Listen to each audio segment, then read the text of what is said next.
Hi, my name's Haley. I am your host for the Chaotic Witchy Mama podcast, and on today's episode, we will be talking about the magic of making it yourself. From DIY fun crafts to learning useful skills, candle making, herbal remedies, making magical oils, and all that jazz. Let's start with candle making because I'm obsessed with making candles. I've got two ways that I go about this.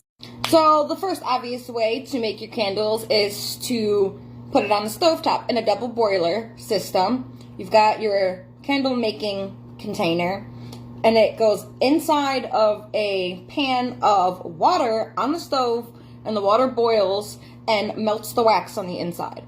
My personal mix is half beeswax, half coconut oil, because beeswax has its own legit properties of helping to keep the air clean, like snake plants do, right? It literally cleans the air. So I use that in a spiritual purpose too, to metaphysically clean the air, to cleanse my space with my beeswax candle.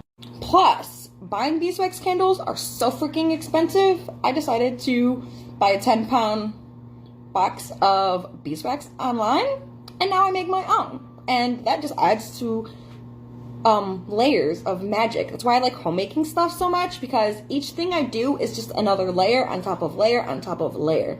And the more you stack magic on top of each other, the more it accumulates that energy, the better it's going to work, because you're putting a lot of time and effort into it. And then you're going back to it with more, time and effort and energy, right?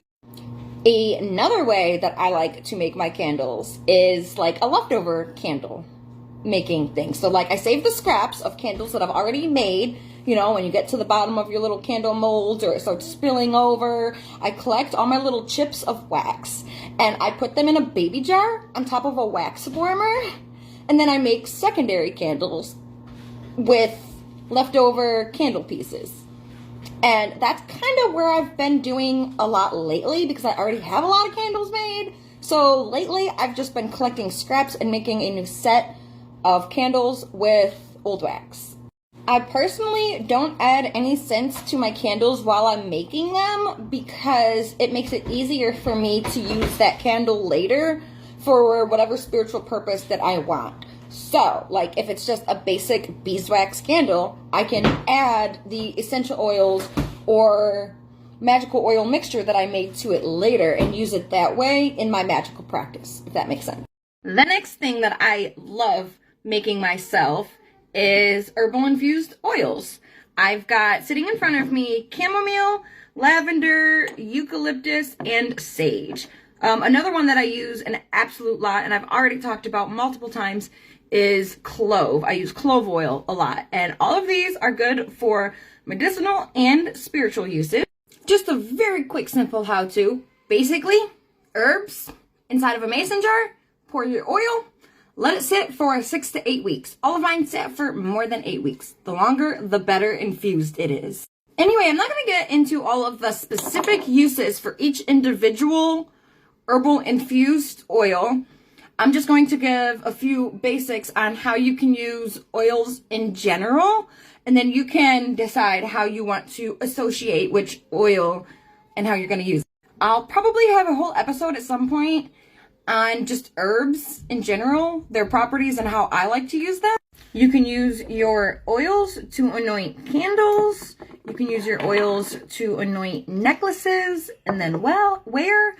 And you can use oil to anoint yourself, or basically any spell that you're working on. You just have to add your own personal energy and intent for whatever spell it is that you're using, and you got to try to make sure that the associations match, or at least they do for you. You can use them in other recipes, even medicinal and or just like food, right? You can use them to cook. You can add these to other recipes. I add these oils to my like lotions and stuff. That'll be my next subject. But I make my lotions and diaper rash cream and all kinds of other stuff.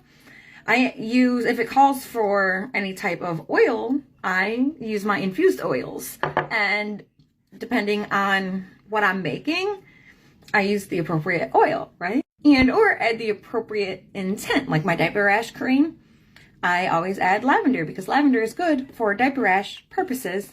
And you can add your healing intention into it to magnify that. And lavender in general is so soft on your skin. It is so soft and gentle for anyone, which is why that goes in my diaper rash cream that I make for my kids because it's good for them. And some of them you can take internally, like my clove oil. That is taken internally by me and my kids when there are fevers, because it literally helps with fevers. And when they have toothaches, like my teething babies, it numbs your mouth. The clove is so good for oral hygiene. And next on the magic of homemaking is lotions, chapstick, diaper rash cream, and sunscreen, all of which have almost the same ingredients with the way that I make them. Basically, a quick how-to. On a double boiler system, you add coconut oil, shea butter, a little bit of beeswax, and whatever oils, like I just talked about before, whatever oils into your double boiler. You stir it while it melts. When it melts, or after it's all melted, you pour it into your containers. I just happen to have these little itty bitty ones in front of me, but I also have like a big mason jar of it. The diaper rash cream and sunscreen also have zinc oxide in them. I have homemaking videos actually about the lotion and the diaper rash cream already on TikTok. Anyway, the difference between the lotions and the sunscreen slash diaper rash cream is the zinc oxide. And the difference between those two is how much zinc I put in there. So the diaper rash cream has more zinc than the sunscreen because I want to make it stronger for stronger, diaper rashes. And while you're stirring all of your ingredients together, you can be stirring it clockwise to bring in all of the intentions that you want from each thing, like lotions and your lotions and potions. But, you're stirring in the healing of your skin. That rhymed. You're stirring in the healing of your skin. Use it like a song. I just made that one up. I'm doing that next time. But so you're adding magic while you're making it. Then when you add other ingredients that are already magically infused, that's another layer of magic, which already has multiple layers because you added magic when you added the stuff together. You used magic when you strained it and put it in your cute little jars. You then anointed it however you wanted. So there is just so many layers into making it yourself. And I just feel so connected with it. I love the trial and error with it. I've got a couple recipes officially for each of these things that I was just talking about. But I tried a few different things before I decided what I liked. My first diaper rash cream wasn't quite enough, so I added the extra zinc. Same with like the lotions. I vary how much each thing goes into it. But a lot about magic is just doing it and the experience. And then you write down your experience. And then with each experience that you have, you can, when you reflect on it later, decide if it worked, what did and didn't work, what you would like to add to it, maybe take out of it.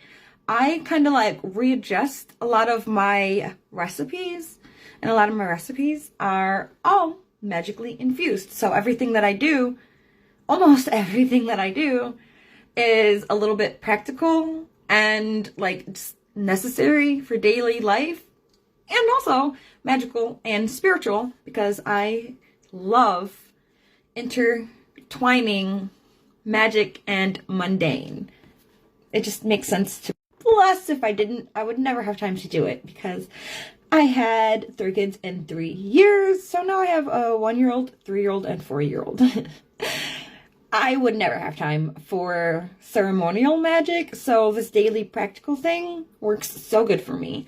And with this daily practical thing, it's all so quick, so easy, but also so intentional, so much layers of magic, and just so personal. We can all do the exact same thing differently. Like, I could put this oil on all of my chakras, but I could have a different mantra, right? So we're all doing the same thing. We've all got similar ideas, but the exact way of which we decide the spell works for us can be adjusted to align with you. Some things just don't feel right. Like, I almost never take a spell word for word from anything. It's almost always words are adjusted a little bit, ingredients are adjusted a little bit. It depends on what I have and what makes sense to me, because sometimes my associations are a little bit different. Or it's like the same association, like everybody kind of knows about the association, but it's like lesser known. I have a habit of really liking like herbs for lesser known properties. Everyone's obsessed with blowing cinnamon at the beginning of the month. I don't do that. For me, cinnamon is more of a healing protection. So I add that to my daily coffee to protect my literal energy and to protect my spiritual energy. Not just to protect my physical space. I use it to protect me, literally and spiritually at the same time. Because, again, practical and mundane, magical, it's great to intertwine. Well, that's about all I have time for today. Thank you so much for hanging out with me. I will leave the link in my description, my bio, or my comments for where to find me on YouTube, TikTok, Instagram, and my podcast on any of your podcasting sites.